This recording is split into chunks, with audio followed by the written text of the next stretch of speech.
श्रीमद्भगवद्गीता दशमोऽध्यायः विभूतियोगः 42వ श्लोकम्। अथवा बहुनैतेन किं ज्ञातेन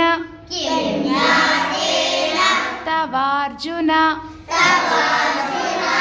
विष्टभ्याहमिदं कृत्स्नम् एकांशेन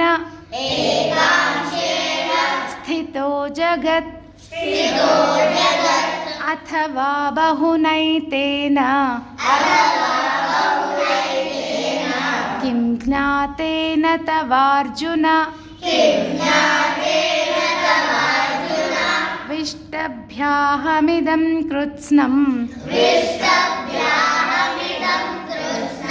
एकांशेन स्थितो जगत् अथवा बहुनैतेन किं ज्ञातेन तवार्जुन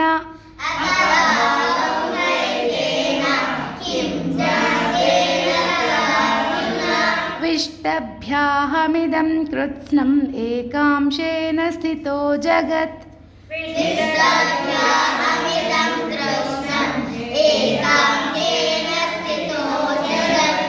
अथवा बहुनैतेन किं ज्ञातेन तवार्जुन विष्टभ्याहमिदं कृत्स्नम् एकांशेन स्थितो जगत्